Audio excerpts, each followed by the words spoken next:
Broadcasting from the business capital of the world, this is the Podcast Business News Network.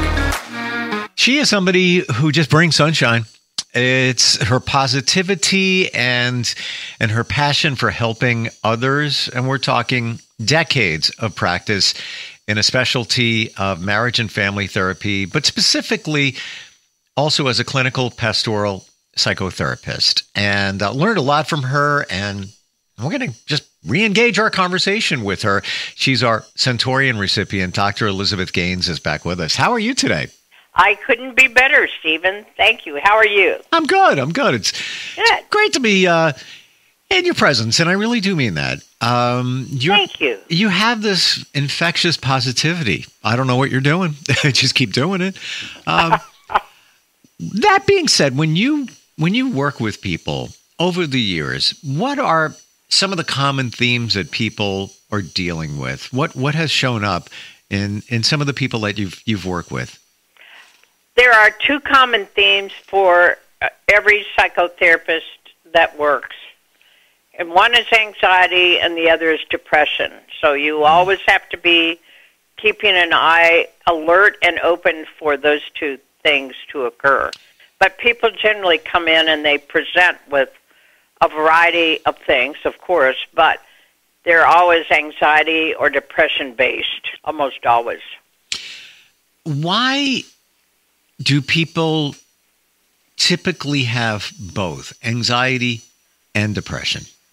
Well, anxiety happens because people have never really felt grounded a lot of times or had things occur that unsettled them, and they've never been able to get resettled. And those things can be any sorts of trauma, including death, which is never easy for anybody. So they come in with a variety of things that have happened that set them up for both anxiety as well as depression. Depression would be something where someone felt that they were in a situation and had no options, and that they had to do something or couldn't do something that they wanted to do. Feeling powerlessness. How do you deal with somebody? How do you work with somebody through that? And do you often identify the reason they're feeling that way? Yes, always. Do you really? Like, even if it goes back decades and maybe there's... Oh, absolutely. Wow. Absolutely. And that's just connect the dots until somebody is able to get in touch themselves. I don't ever identify for someone because that doesn't help them heal. I let them go ahead and identify what it is that, and it takes sometimes weeks or months to do that, but it's worth it. Once they get that, it's like the golden nugget or the brass ring. Sort of like the aha moment. Yes, exactly. Wow. Let's say that somebody is dealing with something, call it a trauma from their past. Yes. But they don't know that it's affecting them. Could be even the passing of a parent, whatever it might be. How do you get to the heart of that and help them figure it out and then work with them from that point forward?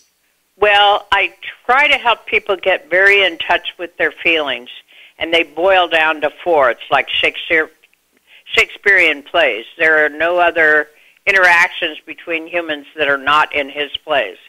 There are four emotions. There are mad, glad, sad, and scared. So once people get in touch with that, they can identify, going backwards, what helped them feel a particular way. And they have to have incidents for the feelings, and one incident becomes another, going backwards. And generally it happens because there was something.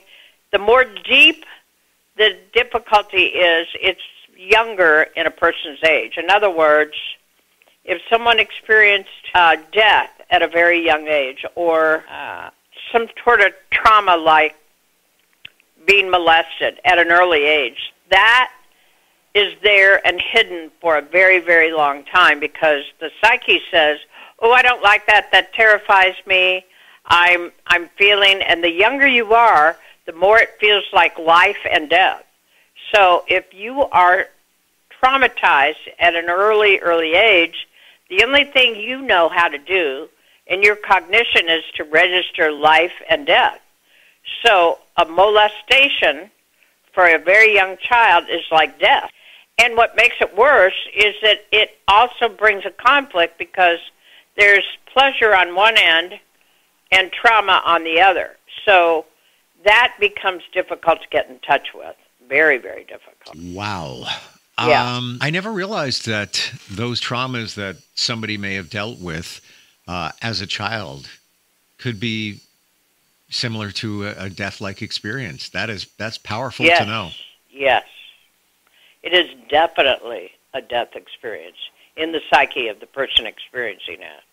So when a child gets molested, that's exactly what comes up. And then there's a conflict because on one hand, it's pleasurable, and on the other hand, it's death-dealing. So how are you supposed to deal with that? If it's going to kill me, how come it feels good is the question. Yeah. Can you go deeper on that?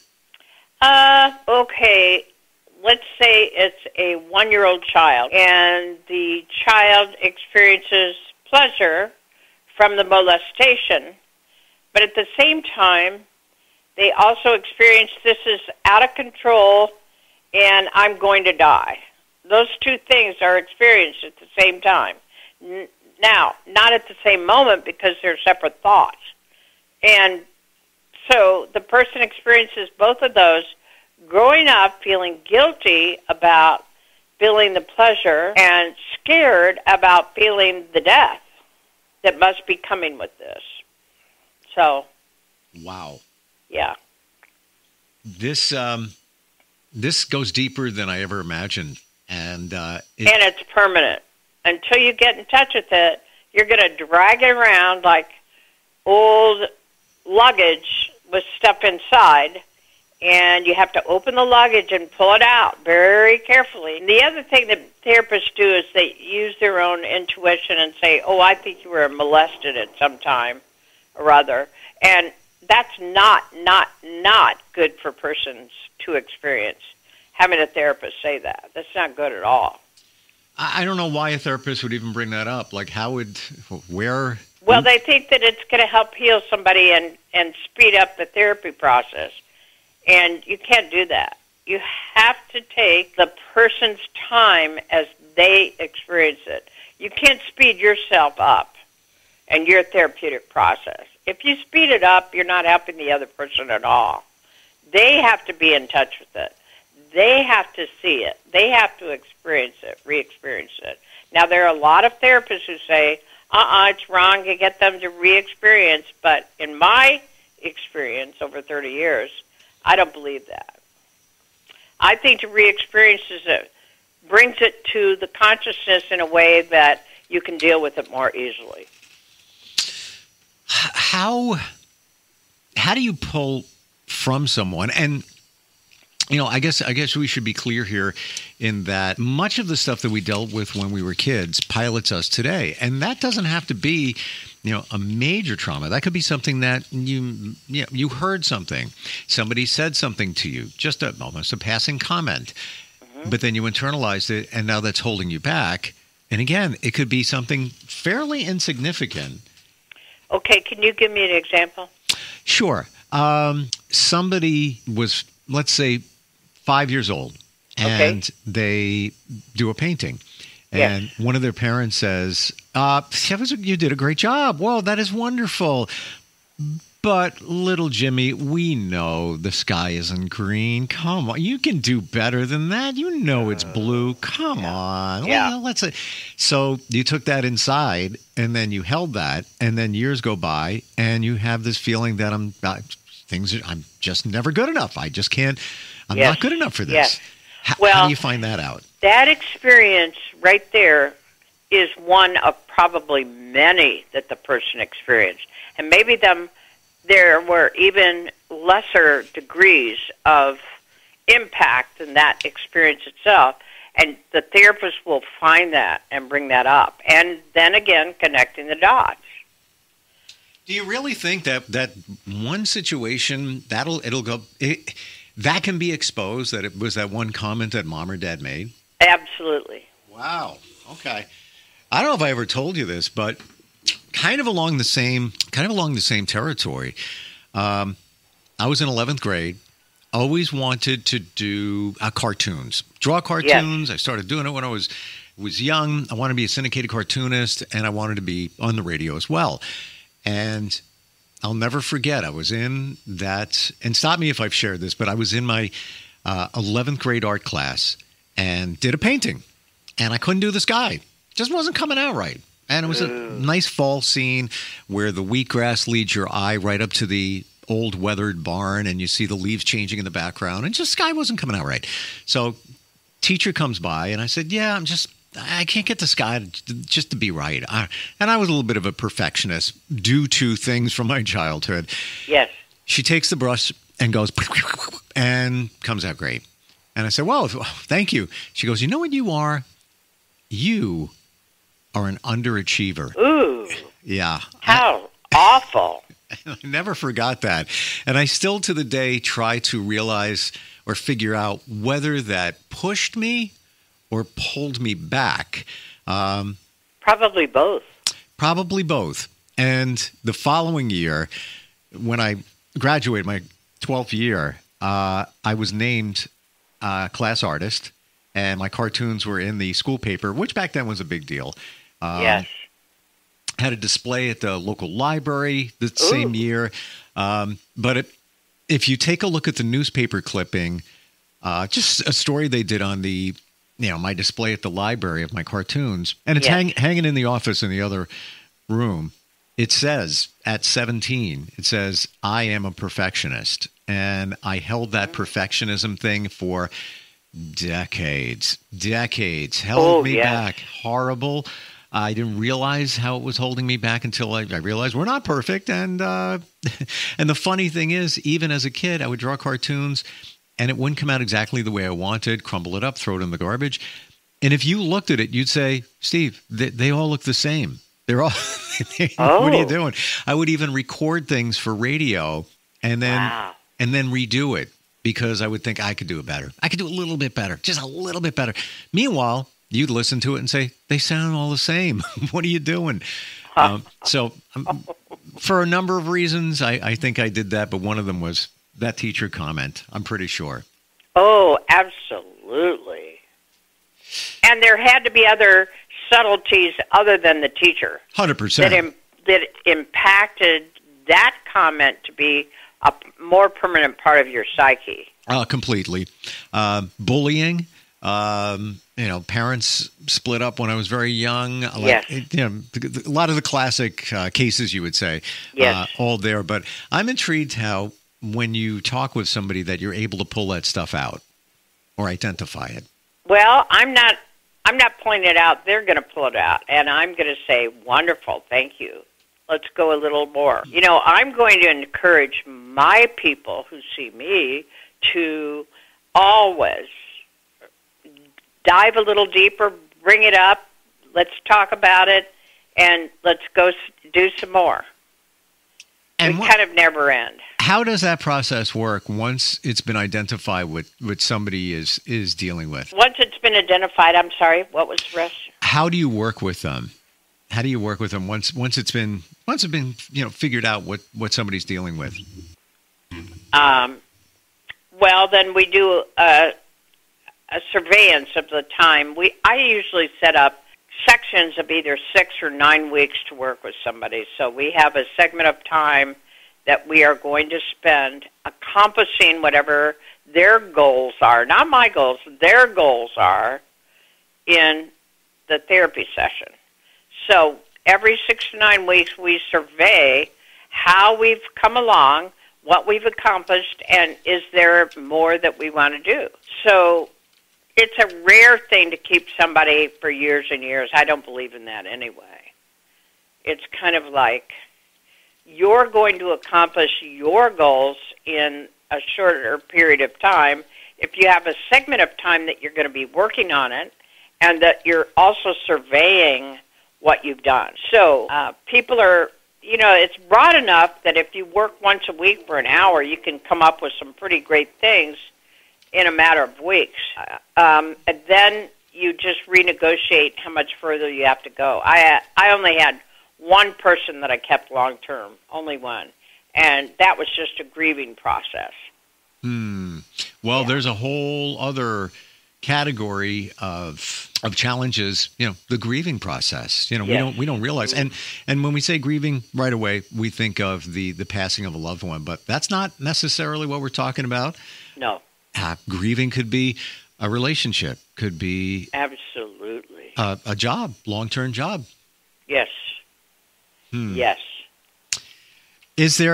While we're there, are suggestions on how somebody can more easily grieve through a situation? Ooh, okay. The rule of thumb is 3 months to 3 years. That's rule of thumb.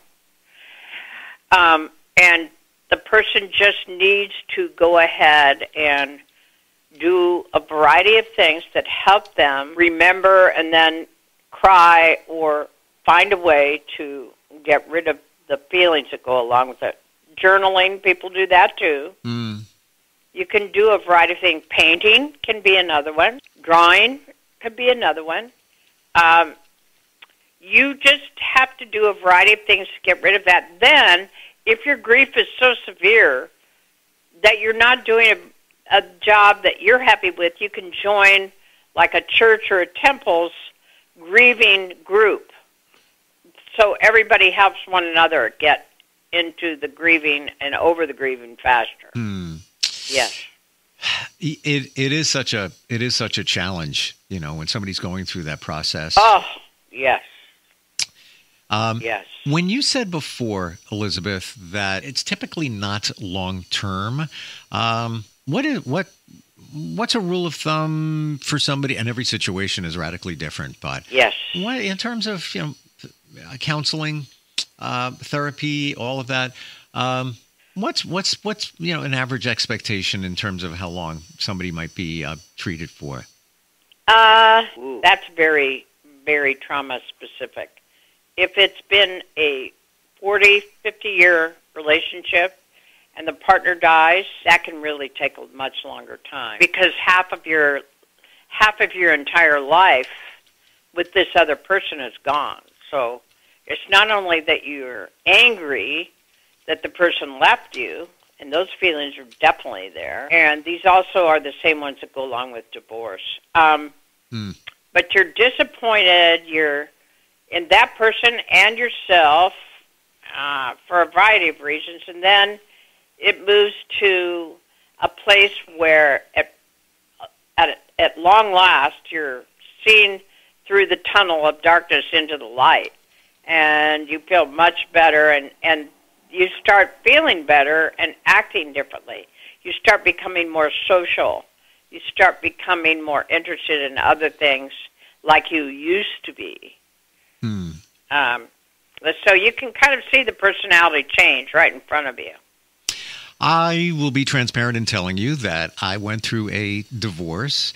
Yes. And what wasn't really expected for me and my kids. The first thing I did was say to myself, I'm not going to go crawl in a corner and roll up in a ball. But you felt like it. Of course. Yes. Oh, yeah.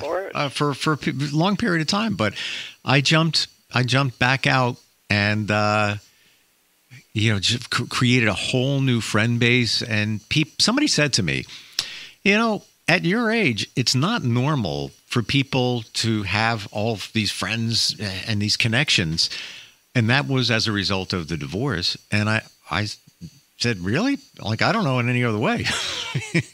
So, interesting. Yeah. It just, one friend turned into three friends, and then they had friends. And oh, how wonderful. And I always thought that, I'm going to be alone. I'm never going to, what am I going to do? Now, I don't have time to be alone. Like I need to physically make time for myself to be alone because there's always something going on.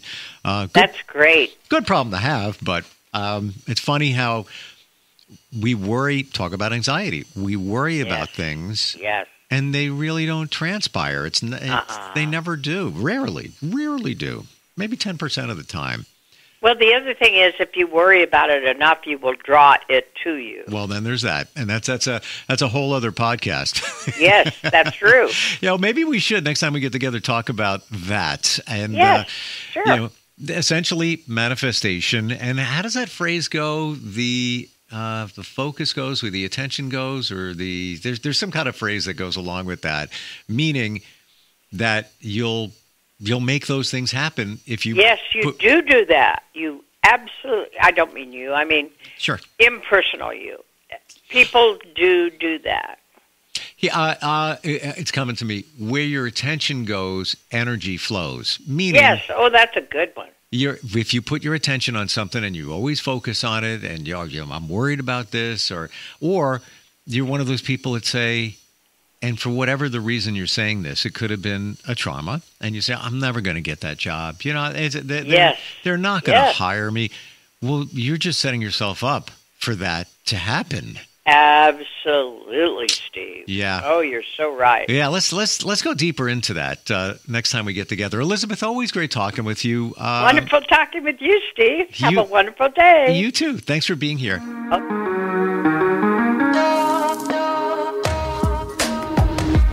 Broadcasting from the business capital of the world, this is the Podcast Business News Network. Of course my kid's in the right car seat. Well, I think he is. Yeah, my kid's in a booster seat. He was ready to move up. He is ready, right? Her car seat looks like the right size. There are probably rules on when to move up to a booster seat, aren't there? Rear facing, forward facing. I think I have it right. Car crashes are a leading killer of children 1 to 13. Are your children in the right car seat for their age and size? Don't think you know you know. Go to safercar.gov/the right seat. I know my child's in the right car seat, or else I wouldn't get in the driver's seat. Brought to you by the National Highway Traffic Safety Administration and the Ad Council.